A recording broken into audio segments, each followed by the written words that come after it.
끊이지 않는 음주운전에 검찰이 강력 대응 방침을 밝혔습니다. 상습 음주운전자에게 무조건 구속영장을 청구하고 일정 기준 이상의 주요 음주운전 사고는 예외를 두지 않고 징역형을 구형하겠다는 건데요. 강화된 음주운전 엄벌 방침, 일단 부산 지역에서 시범 적용됩니다. 취재기자 연결해서 자세히 들어보겠습니다. 김종호 기자. 네, 부산입니다. 네.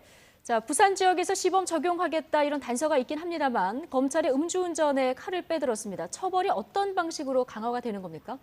네, 주요 내용은 대여섯 가지로 정리할 수 있습니다. 우선 구속영장 청구 범위를 확대하겠다. 그다음에 주요 음주운전 사범에게는 예외 없이 징역형을 구형하겠다. 또 재범 위험성 높은 사범은 차량을 몰수하고 재판 불출석 사범은 구속영장을 발부받아 조기에 검거하겠다는 겁니다. 여기에 소환에 응하지 않거나 소재 파악이 안 되는 음주 사범은 체포영장을 발부받아 지명수배하겠다는 방침과 음주운전 사건의 전담 검사를 더 신속하게 처리하겠다는 내용도 있습니다. 예, 지금 몇 가지 내용은 짧은 설명만으로도 알 수 있는데요. 설명을 좀 더 들어야 될 내용도 좀 포함이 되어 있는 것 같습니다. 우선 구속영장 청구 범위 문제인데요. 어떻게 확대를 하겠다는 겁니까?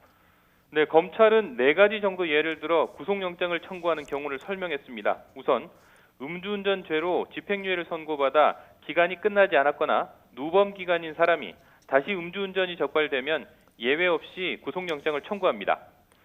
음주운전 전력이 4번 이상인데 혈중 알코올 농도 0.2% 이상으로 운전대를 잡았다가 적발되면 단순 음주운전 사건도 예외 없이 구속영장 청구 대상이 됩니다.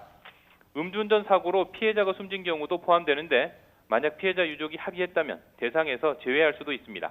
마지막으로 앞서 설명한 기준에 해당하지 않더라도 검찰이 재범 위험성이 높다고 판단하는 사안에 대해서는 적극적으로 구속영장을 청구하겠다는 방침입니다. 형사소송법을 보면 법원이 구속사유를 심사할 때 범죄의 중대성 등과 함께 재범의 위험성 등도 고려하라고 나와 있습니다. 이런 법 조항을 적극적으로 반영한 거라고 보면 되겠습니다. 예.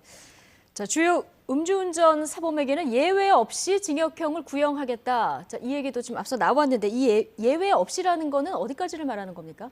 네, 구속영장 청구 대상이 아니더라도 대검 사건 처리 지침에 따라 지금 제가 앞으로 말씀드릴 세 가지 경우는 정식 재판에 넘겨지고 징역형 구형 대상이 됩니다. 네. 우선 삼진아웃을 적용하겠다는 방침인데요.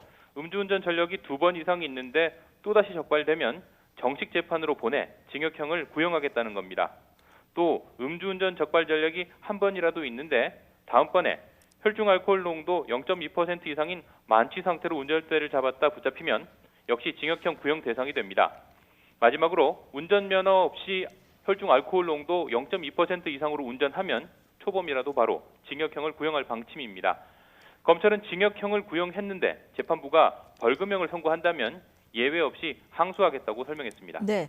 자, 예외를 두지 않겠다. 이 설명이 지금 자주 나왔는데요. 검찰이 이렇게 음주운전 처벌을 강화하겠다고 나선 배경이 어디에 있습니까?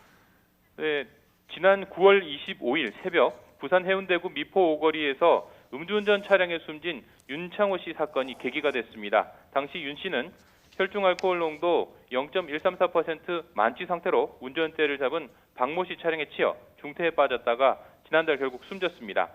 올해 22살로 채 꿈을 펴보기도 전에 세상을 떠난 윤 씨 사건이 알려지면서 음주운전은 살인행위라는 전 국민적 공분이 일었습니다. 이 사건을 계기로 지난달 국회에서는 음주운전 처벌을 강화하는 이른바 윤창호법이 통과되기도 했습니다. 그런데도 여전히 음주운전이 줄지 않고 매일 각종 관련 사고 뉴스가 장식을 하고 있습니다. 그래서 윤창호 씨 사건이 있었던 부산에서 가장 먼저 검찰이 칼을 빼든 겁니다. 검찰 설명 직접 들어보시겠습니다.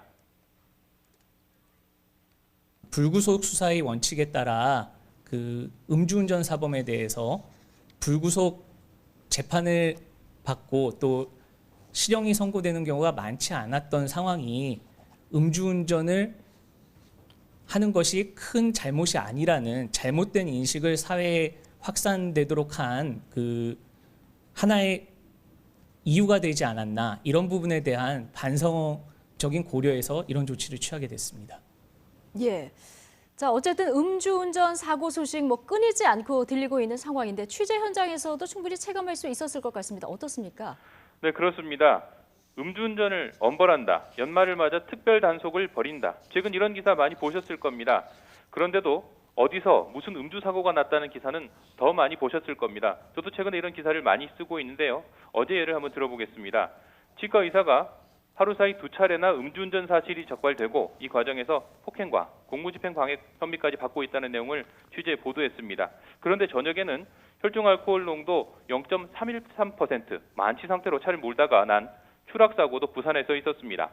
술을 얼마나 마셨는지 가늠조차 쉽지 않은 수치입니다.